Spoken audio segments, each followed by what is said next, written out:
हरे Krishna, Radhe Radhe. Friends, आज हम आपको बताएंगे साल 2024 में सफला एकादशी का व्रत किस दिन रखा जाएगा, व्रत की पूजा विधि व नियम किस प्रकार है और पारण का सही समय। और साथ ही ये भी जानेंगे कि इस दिन भगवान का प्रिय भोग क्या है। तो वीडियो को पूरा देखिएगा, संपूर्ण जानकारी आपको इसी वीडियो में मिलने वाली है। तो भक्तों, सफला एकादशी का व्रत साल 2024 की अंतिम एकादशी का व्रत होने के साथ साथ गुरुवार के दिन आने से भगवान विष्णु की असीम कृपा भी हम सभी को प्राप्त होने वाली है। तो इस बार एकादशी की तिथि को लेकर किसी भी तरह का कोई कन्फ्यूजन नहीं है। पूरे भारतवर्ष में सफला एकादशी का व्रत 26 दिसंबर को ही मनाया जाएगा। तो आइए हम जानते हैं एकादशी व्रत के नियम। तो सबसे पहले एकादशी तिथि में आप सुबह जल्दी उठे, नहाने के पानी में किसी भी तीर्थ नदी के जल डालकर ही स्नान करें। इस दिन आप सुबह व संध्या दोनों ही समय तुलसी पूजन ज़रूर करें, तुलसी जी की परिक्रमा भी करें। परंतु ध्यान रखें, एकादशी और द्वादशी के दिन तुलसी दल नहीं तोड़े जाते, तो आप दशमी तिथि के दिन ही तुलसी दल तोड़ के रख ले।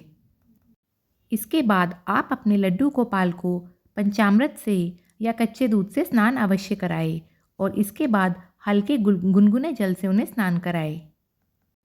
फिर अच्छे से साफ कपड़े या तौलिए से उन्हें पोंछकर उन्हें इत्र सेवा ज़रूर दें, क्योंकि कहते हैं ठाकुर जी को इत्र लगाने से हमारे हाथों का दुर्भाग्य दूर हो जाता है। इसके बाद आप लड्डू गोपाल जी को गर्म वस्त्र पहनाएं। यदि संभव हो तो इस दिन आप उन्हें पीले रंग के वस्त्र ही पहनाएं, क्योंकि भगवान विष्णु का सबसे अधिक प्रिय रंग पीला ही है। और संभव हो तो आप भी इस दिन पीले वस्त्र ही पहने। फिर उनका श्रृंगार करें और गोपाल जी को दर्पण सेवा देकर उनके आसन पर विराजमान करें। अगर सुबह में आपने उन्हें दूध का भोग नहीं लगाया है तो स्नान श्रृंगार के बाद पहले आप उन्हें दूध का भोग लगा लें, उसके बाद ही पूजा करें।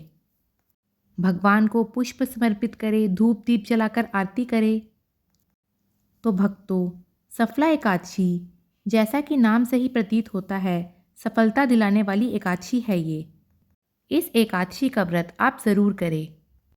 अगर आप किसी भी कार्य में जैसे नौकरी, व्यापार, शिक्षा में उन्नति पाना चाहते हैं, संतान की प्राप्ति चाहते हैं, तो आपको नियमों सहित इस एकादशी के व्रत का पालन करना चाहिए, क्योंकि एकादशी का व्रत त्रिदिवसीय व्रत होता है। तो यदि आप एकादशी का व्रत करने का सोच रहे हैं तो तीनों दिनों के नियमों का पालन भी आप ज़रूर करें, तभी आपको एकादशी के व्रत का संपूर्ण फल प्राप्त होगा। तो आइए अब जानते हैं सफला एकादशी पर भगवान विष्णु का प्रिय भोग क्या है। सफला एकादशी पर भगवान विष्णु को गुड़ और तिल का भोग लगाया जाता है, और सर्दी के समय में ये दोनों ही चीज़ें हमारे पास होती ही है। इसके अलावा आप उन्हें मौसमी फलों का, मेवे का या माखन मिश्री का भोग भी लगा सकते हैं। भोग समर्पित करने से पहले सारे भोग में आप तुलसी पत्र याद से डाल दें। इसके बाद आप अपना नाम, स्थान, गोत्र बोलकर हाथ में पुष्प, तिल, एक सिक्का आदि कुछ भी लेकर व्रत करने का संकल्प लें और फिर एकादशी व्रत का महात्म्य पढ़ें। और अंत में ये सामग्री लड्डू गोपाल जी या विष्णु भगवान, जो भी विग्रह आपके पास है, उन्हें समर्पित कर दे। एकादशी तिथि पर हमें किसी भी प्रकार का तामसिक चीज़ों का सेवन नहीं करना चाहिए और ना ही किसी और के लिए भी बनाना चाहिए।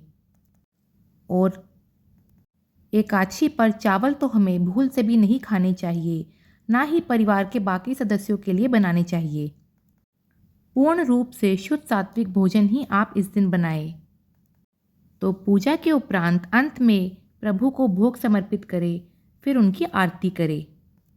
आरती आप लौंग कपूर से भी कर सकते हैं, इससे घर में किसी भी प्रकार की नकारात्मकता प्रवेश नहीं करती।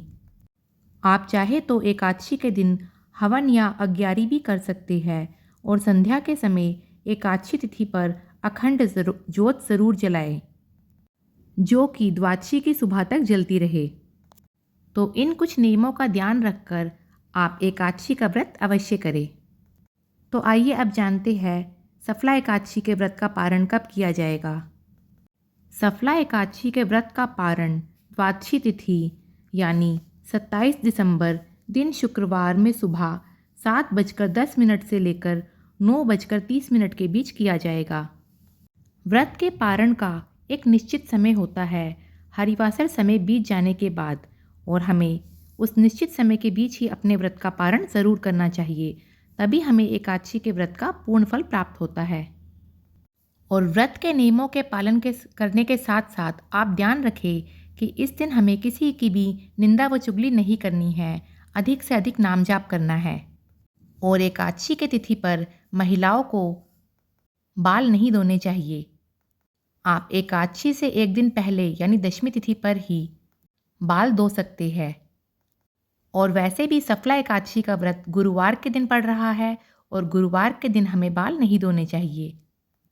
तो इन छोटी छोटी बातों का ध्यान रखकर आप भी सफला एकादशी का व्रत ज़रूर करें। और यदि किसी कामना को लेकर आप ये व्रत कर रहे हैं तो व्रत का संकल्प लेते समय आप अपनी कामना प्रभु से कहें। और यदि निष्काम भाव से आप ये व्रत करना चाहते हैं तो प्रभु से सिर्फ उनकी भक्ति और प्रेम ही मांगे। तो फ्रेंड्स, सफला एकादशी के व्रत से जुड़ी संपूर्ण जानकारी मैंने आपको बता दी है। और साल 2024 की ये अंतिम एकादशी है, इसका व्रत हमें ज़रूर करना चाहिए। वीडियो थोड़ा सा भी यूज़फुल हो तो इसे शेयर ज़रूर करें। और अगर आप हमारे चैनल पर नए हैं तो चैनल को सब्सक्राइब कर दीजिए। राधे राधे, जय श्री कृष्णा।